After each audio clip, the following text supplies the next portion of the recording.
Hello everybody and welcome to Dimehead. In today's video, I'm going to showcase how you can use the delay functionality of your NAMM player pedal in order to get some nice modulation effects. When it comes to designing effects within the analog realm, there's a very thin line between reverb and delays and modulation effects such as chorus and flanger, as they all are basically time-based. The NAMM player by Dimehead offers all the flexibility we need in order to take, for instance, a delay effect and tweak it in that shape and form that we get a nice chorus and even some flanger type sounds. Let's check that out.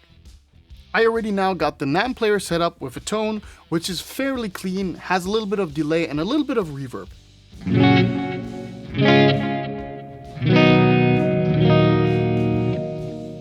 The reason simply is I like chorus and all of the modulation effects most on clean tones. So what I'm going to do now is I'm going to take that delay, which you can hear over here,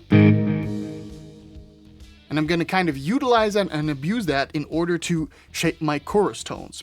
What you want to do for that is you want to use the param knob over here to move to the room module. Click on the param knob in order to enter that menu, and then you are prompted with either the reverb, delay, or tremolo. By clicking the param knob on the tremolo, you are entering basically that menu, and then you can set all of the different things on your delay over here. I got it set up to a fairly simple delay over here, as you can hear, which has some neat features like the fact that we have a low pass and a high pass over here, so that we're kind of not really getting there, but we're kind of faking a delay ducking or a ducking delay, so that it does not interfere too much with what I'm playing while the repeats are going on. However, we want to vastly reshape that in order to get a chorus sound. The very first and most important step is to set the time to a very small amount.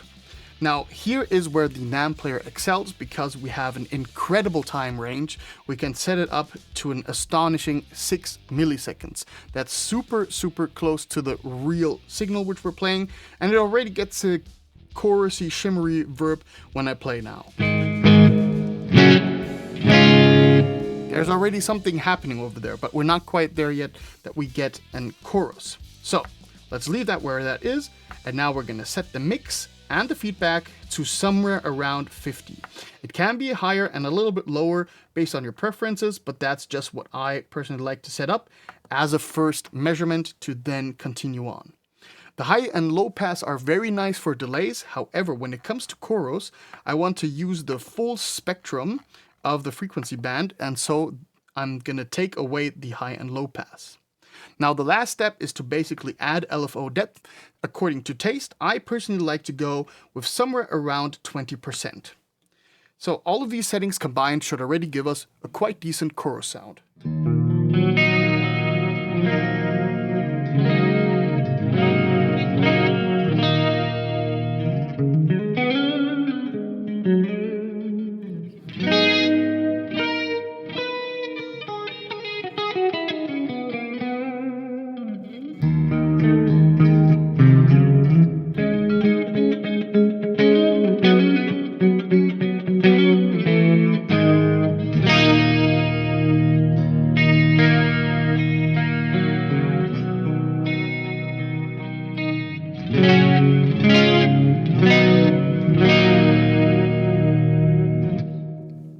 All right, now it's just a matter of taste, how crazy or how wobbly you want to have your chorus. Also over here, we got a lot of different options. We can set the LFO depth to a way higher value. That's going to give us a little bit more of a wobbly thing going on.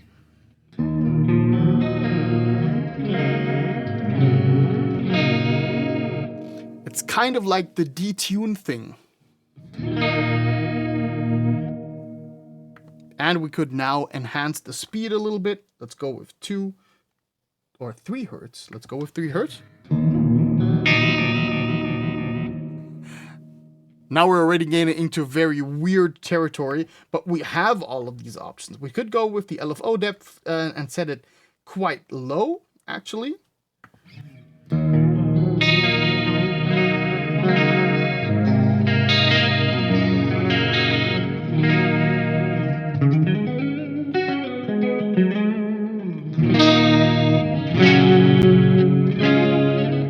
And we now have all of the different options available as we like to set them up.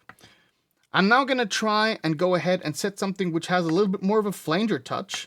So in order to do so, I personally like to keep the LFO depth at 20%, set the LFO speed to something fairly slow. So we're going to go with 0.34 hertz over here. Then we have to set the time a little bit higher. So I'm just going to go with, let's say, 20 milliseconds, and eventually set the feedback a little bit lower, somewhere around this. Let's try out how this sounds.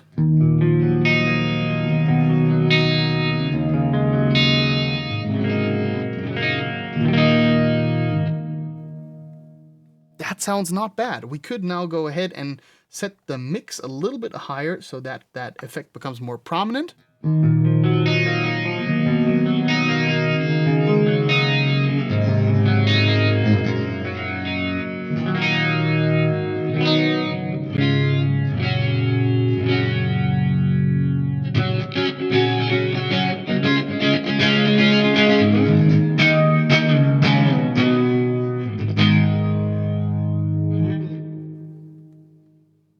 Now let's go ahead and just enhance the gain so that we get a little bit more grit on this particular preset.